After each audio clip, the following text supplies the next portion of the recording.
Assalamualaikum warahmatullahi wabarakatuh. Kami dari kelompok 6 akan menyampaikan kembali materi yang telah kami pelajari selama mata kuliah Hukum Acara Peradilan Agama. Assalamualaikum warahmatullahi wabarakatuh. Perkenalkan, nama saya Muhammad Tawiludin.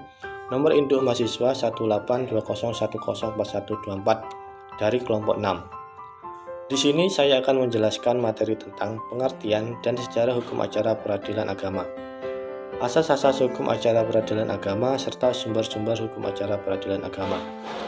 Baik, langsung saja. Yang pertama adalah pengertian hukum acara peradilan agama. Menurut pasal 54 Undang-Undang Nomor 7 Tahun 1989 Jo Undang-Undang Nomor 3 Tahun 2006 dinyatakan bahwa hukum acara yang berlaku pada pengadilan dalam lingkungan peradilan agama adalah hukum acara perdata yang berlaku pada pengadilan dalam lingkungan peradilan umum, kecuali yang telah diatur secara khusus dalam undang-undang ini. Adapun perkara-perkara dalam bidang perkawinan berlaku hukum acara khusus dan selebihnya berlaku hukum acara perdata pada umumnya. Hukum acara ini meliputi kewenangan relatif pengadilan agama, pemanggilan, pemeriksaan, pembuktian, dan biaya perkara serta pelaksanaan putusan. Sehingga dapat disimpulkan bahwa hukum acara peradilan agama adalah peraturan hukum yang mengatur bagaimana cara mentaatinya hukum perdata material dengan perantaraan hakim, atau bagaimana bertindak di muka pengadilan agama dan bagaimana cara hakim bertindak agar hukum itu berjalan sebagaimana mestinya. Selanjutnya adalah sejarah peradilan agama di Indonesia. Yang pertama, pada masa sebelum penjajahan. Sejarah pembentukan pengadilan agama di seluruh Indonesia pada sebelum penjajahan harus dikaji berdasarkan sejarah masuknya Islam ke Indonesia pada abad ke-10. Penyebaran agama Islam ke Indonesia melalui saudagar Arab dan Gujarat yang pada saat itu membuat kelompok masyarakat yang akhirnya berkembang menjadi kerajaan Islam. Meskipun sudah ada hukum Islam, akan tetapi secara kelembagaan belum dikenal dengan istilah pengadilan agama. Yang kedua, pada masa penjajahan Belanda. Pada tanggal 19 Januari 1882, Raja Belanda mengeluarkan putusan nomor 152 tentang pembentukan pengadilan agama di Jawa dan Madura yang berisi antara lain di mana ada pengadilan negeri diadakan pengadilan agama. Kemudian pada tahun 1937 keluar keputusan Gubernur Jenderal nomor 9 tahun 1937 merubah kekuasaan pengadilan agama yang berbunyi, pengadilan agama hanya berwenang untuk memeriksa dan memutuskan perselisihan hukum antara suami istri yang beragama Islam. Yang ketiga adalah pada masa penjajahan Jepang.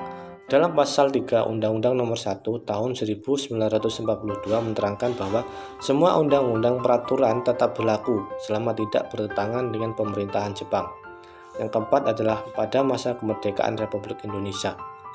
Melalui penetapan peraturan pemerintah nomor 5 tahun 1946, urusan Mahkamah Islam Tinggi dan Pengadilan Agama yang semula di bawah Departemen Kehakiman diserahkan kepada Departemen Agama. Yang kelima, yaitu pada masa berlakunya Undang-Undang Nomor 1 Tahun 1974. Dengan lahirnya Undang-Undang Nomor 1 Tahun 1974 tentang perkawinan, wewenang pengadilan agama di bidang perkawinan, maka keberadaan pengadilan agama semakin kuat. Yang keenam adalah pada masa berlakunya Undang-Undang Nomor 7 Tahun 1989. Dengan telah berlakunya Undang-Undang Nomor 7 Tahun 1989 tentang peradilan agama, secara teknis peradilan dilaksanakan oleh Mahkamah Agung Republik Indonesia, sedangkan secara teknik pembinaan organisasi, administrasi dan keuangan pengadilan agama dilakukan oleh Menteri Agama. Namun setelah berlakunya Undang-Undang Nomor 4 Tahun 2004 tentang kekuasaan kehakiman, peradilan agama menjadi satu atap, dalam arti baik secara teknik maupun pembinaan organisasi berada di bawah Mahkamah Agung Republik Indonesia. Melalui Undang-Undang Nomor 3 Tahun 2006, pada 20 Maret 2006, Undang-Undang Nomor 7 Tahun 1989 tentang peradilan agama mengalami perubahan yang pertama, dan pada 29 Oktober 2009 melalui Undang-Undang Nomor 50 Tahun 2009 merupakan perubahan yang kedua. Kemudian asas-asas hukum acara peradilan agama. Yang pertama adalah asas personalitas keislaman, yang kedua adalah asas peradilan bebas dari campur tangan pihak-pihak di luar kekuasaan kehakiman, yang ketiga adalah asas hakim bersifat menunggu, yang keempat asas hakim bersifat pasif, yang kelima asas sifatnya terbukanya persidangan, yang keenam asas mendengar kedua belah pihak, yang ketujuh asas putusan harus disertai alasan-alasan, yang kedelapan asas beracara dikenakan biaya, yang kesembilan asas tidak harus mewakili, dan yang kesepuluh asas sederhana, cepat, dan biaya ringan. Yang terakhir adalah sumber hukum formil dan material peradilan agama. Yang pertama, sumber hukum material. Sumber hukum material peradilan agama adalah hukum Islam atau dikenal dengan fikih.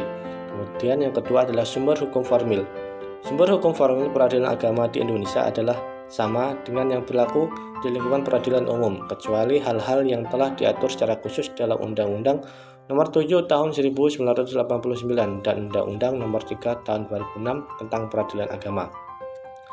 Adapun sumber hukum acara yang berlaku di lingkungan peradilan umum diberlakukan juga untuk peradilan agama, yaitu sebagai berikut.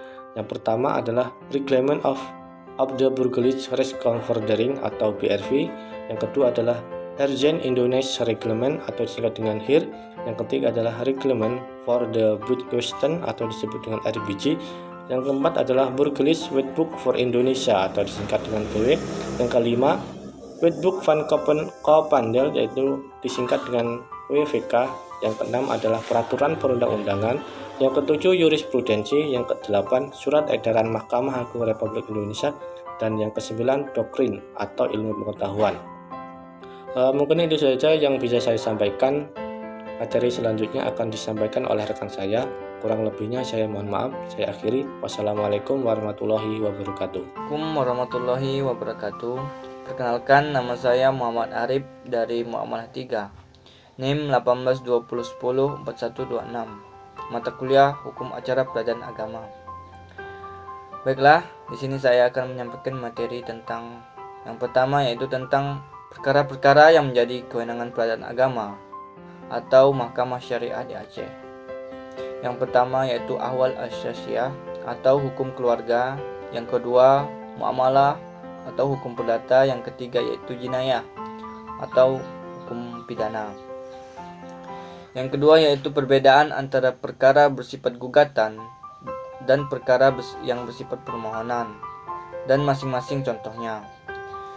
Perbedaannya yaitu permohonan adalah tuntutan hak perdata yang di dalam kepentingannya itu bukan suatu perkara dan hanya terdiri dari satu pihak. Sedangkan gugatan adalah surat yang diajukan oleh penggugat terhadap tergugat yang menuntut tuntutan hak yang di dalamnya berisi suatu perkara dan pihak terdiri dari penggugat dan tergugat. Perbedaan yang kedua yaitu pada perkara permohonan, aktivitas hakim lebih dari apa saja yang dimohonkan oleh pihak yang bermohon, karena hanya bersifat administratif dan hakim mempunyai kebebasan atau kebijaksanaan untuk mengatur suatu hal. Sedangkan pada perkara gugatan, aktivitas hakim yang memeriksa hanya berbatas pada apa yang diperkarakan untuk diputuskan, dan hakim hanya memperhatikan dan menetapkan apa saja yang telah ditentukan undang-undang dan tidak berada dalam tekanan atau pengaruh siapapun. Perbedaan yang ketiga yaitu pada perkara permohonan, keputusan hakim mengikat terhadap semua orang, sedangkan pada perkara gugatan, kekuatan mengikat keputusan hakim hanya mempunyai kekuatan mengikat kepada para pihak yang bersengketa dan keterangan saksi yang diperiksa atau didengarkan keterangannya. Selanjutnya yaitu contoh perkara untuk permohonan. Yang pertama yaitu permohonan pengangkatan wali bagi anak yang belum dewasa adalah 18 tahun menurut Undang-Undang Nomor 1 Tahun 1974 tentang perkawinan, Pasal 47, dan Undang-Undang Nomor 3 Tahun 1997 tentang Pengadilan Anak Pasal 1, dan Undang-Undang Nomor 23 Tahun 2002 Pasal 1 butir ke-1. Yang kedua yaitu permohonan pengampuan bagi orang dewasa yang kurang ingatannya atau orang dewasa yang tidak bisa mengurusi hartanya atau pikun. Yang ketiga yaitu permohonan dispensasi nikah bagi pria yang belum mencapai umur 19 tahun dan bagi wanita yang belum mencapai umur 16 tahun. Yang keempat yaitu permohonan izin nikah bagi calon mempelai yang belum berusia 21 tahun. Yang kelima yaitu permohonan pembatalan perkawinan. Yang keenam permohonan pengangkatan anak. Yang ketujuh permohonan untuk memperbaiki kesalahan dalam akta catatan sipil. Yang ke-8 yaitu permohonan untuk menunjuk seseorang atau beberapa orang wasit. Yang ke-9 permohonan agar seorang dinyatakan dalam keadaan tidak hadir. Yang ke-10 permohonan agar ditetapkan sebagai wakil atau kuasa untuk menjual harta warisan. Selanjutnya yaitu perkara dalam gugatan. Yang pertama cerai talak dan talak gaib atau hilang. Yang kedua cerai gugat dan gugat gaib atau hilang. Yang ketiga cerai gugat hadonah dan nafkah anak. Yang keempat gugatan cerai gugat. Yang kelima cerai talak hadonah gaib atau hilang 2 tahun atau lebih. Selanjutnya yaitu cerai gugat penjara 5 tahun atau lebih. Yang keenam cerai gugat pisah 2 tahun atau lebih. Selanjutnya cerai talak pisah 2 tahun atau lebih. Selanjutnya gugatan taklik talak. Dan 10 cerai gugat gaib hilang 2 tahun atau lebih. Selanjutnya yaitu perbedaan dan persamaan antara sita jaminan terhadap harta bersama dengan sita konservator dan sita repindikator. Yang pertama yaitu perbedaannya. Pertama, sita jaminan konservator adalah sita yang ditetapkan untuk barang tidak bergerak atau barang tetap. Sita ini dilakukan untuk menjamin hak-hak pihak yang dimenangkan dalam suatu perkara, sehingga gugatannya tidak sia-sia. Yang kedua yaitu sita repindikator adalah sita yang dilakukan oleh pengadilan terhadap benda bergerak. Adapun yang maksud dengan sita repindiksi adalah penyitaan terhadap barang milik penggugat yang berada di tangan tergugat. Selanjutnya yaitu sita harta bersama adalah sita yang diletakkan atas harta gonogini yang berada pada suami ataupun istri dalam perkara permohonan cerai, gugat cerai atau gugatan harta bersama. Dalam hal ini, sita ini yaitu istri yang boleh mengajukan permohonan ke pengadilan agar selama dalam masa bersengketa perceraian yang sekaligus harta bersama di muka pengadilan agar si suami tidak memindahkan atau mentransfer harta kekayaan milik bersama tersebut. Selanjutnya yaitu persamaan antara sita jaminan, sita harta bersama dan sita repindikator yaitu yang pertama sama-sama dapat diajukan ke pengadilan. Yang kedua sama-sama menyita harta benda. Yang ketiga sama-sama dikenal di lingkungan peradilan umum. Yang keempat sama-sama terhadap penggugat dan tergugat. Baiklah, hanya itu saja yang dapat saya sampaikan. Lebih dan kurang saya mohon maaf. Kepada Allah saya mohon ampun. Wabillahi taufiq wal hidayah. Wassalamualaikum warahmatullahi wabarakatuh. Selanjutnya saya Motinas Prambang, NIM saya 1820104123. Saya akan menyampaikan materi yang telah dipelajari selama mata kuliah Hukum Acara Peradilan Agama. Nah, saya akan melanjutkan penyampaian dari rekan-rekan saya yang terlebih dahulu, yaitu saya akan membahas tentang apa itu kewenangan relatif peradilan agama dan surat permohonan cerai talak yang bersifat kumulasi atau dua tuntutan dan surat kuasanya. Lalu saya akan menyampaikan dasar hukumnya hak-hak dari termohon terhadap permohonan talak pemohon. Nah, untuk itu saya akan menyampaikannya terlebih dahulu, yaitu tentang kewenangan relatif peradilan agama. Kewenangan relatif peradilan agama adalah wewenang untuk menerima, memeriksa, dan mengadili serta menyelesaikan suatu perkara yang diajukan kepadanya. Nah, didasarkan pada wilayah hukum pengadilan mana tergugat itu bertempat tinggal.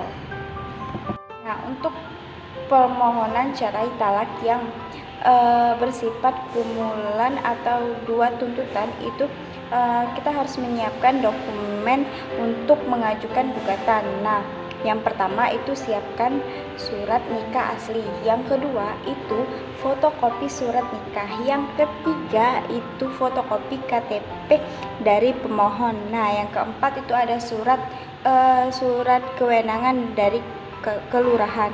Nah, yang kelima itu fotokopi kartu keluarga. Yang keenam itu fotokopi akte kelahiran anak jika memiliki anak, dan yang terakhir itu dikasih materai. Nah, yang kedua itu siapkan surat kuasa apabila ingin menggunakan kuasa hukum.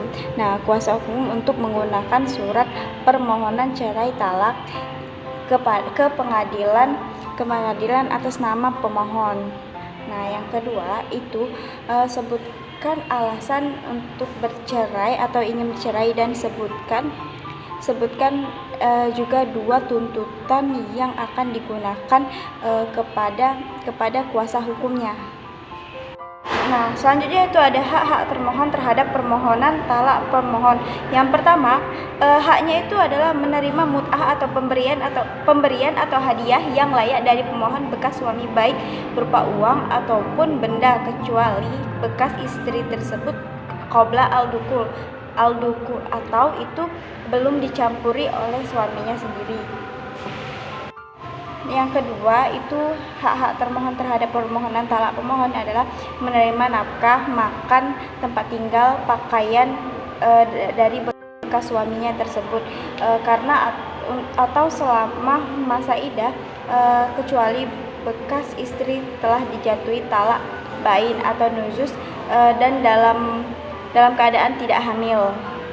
Nah, untuk yang ketiga, hak termohon terhadap permohonan talak pemohon, bahwasanya bekas suami itu wajib melunasi mahar yang belum lunas, yang terhutang seluruh atau sebagian apabila telah qabla al-dukul. Maksudnya apabila sudah mencampuri istrinya. Itu hak-hak termohon terhadap permohonan talak pemohon, bahwasanya menerima biaya hadana atau pemeliharaan bekas suami, wajib memberikan nafkah untuk anaknya sendiri yang belum mencapai umur 21 tahun. Nah, untuk itu suami wajib untuk memberikan nafkah. Nah, untuk dasar hukumnya sendiri itu ada berdasarkan Undang-Undang Nomor 41 Poin C dan dalam pasal kompilasi hukum Islam pasal 149 dari hak termohon terhadap permohonan talak pemohon. Nah, untuk selanjutnya itu akan dilanjutkan oleh rekan-rekan saya. Oke, terima kasih. Assalamualaikum warahmatullahi wabarakatuh. Perkenalkan, nama saya Muhammad Syarial, NIM 1820104130 dari kelompok 6. Kita langsung saja, di sini saya akan menjelaskan jawaban termohon atas talak pemohon, hak yang dimiliki termohon, dan replik. Jawaban terhadap gugatan yang dibuat dengan tertulis sebagaimana diatur dalam pasal 121 ayat 2 akhir yang berbunyi, ketika memanggil yang digugat, maka sejalan dengan itu hendak diserahkan juga salinan surat tuntutan dengan memberitahukan kepadanya bahwa ia kalau mau boleh menjawab tuntutan itu dengan surat. Biasanya jawaban diberikan oleh tergugat kepada majelis hakim dan penggugat pada sidang pertama setelah gagalnya proses mediasi yang difasilitasi oleh pengadilan. Namun apabila tergugat belum siap, maka majelis hakim akan memberikan kesempatan lagi pada sidang berikutnya untuk menyertakan jawaban tersebut. Isi dari jawaban tersebut tidak hanya berisi bantahan terhadap pokok perkara, namun tergugat juga boleh dan dibenarkan memberi jawaban yang berisi pengakuan atau confession terhadap sebagian atau seluruh dalil gugatan penggugat. Selain itu, jawaban yang disampaikan oleh tergugat dapat sekaligus memuat eksepsi dan bantahan terhadap pokok perkara. Jika jawaban sudah memuat eksepsi dan bantahan terhadap pokok perkara, tergugat harus menjawab secara sistematis agar lebih mudah dibaca dan dipahami oleh majelis hakim yang memeriksa perkara tersebut.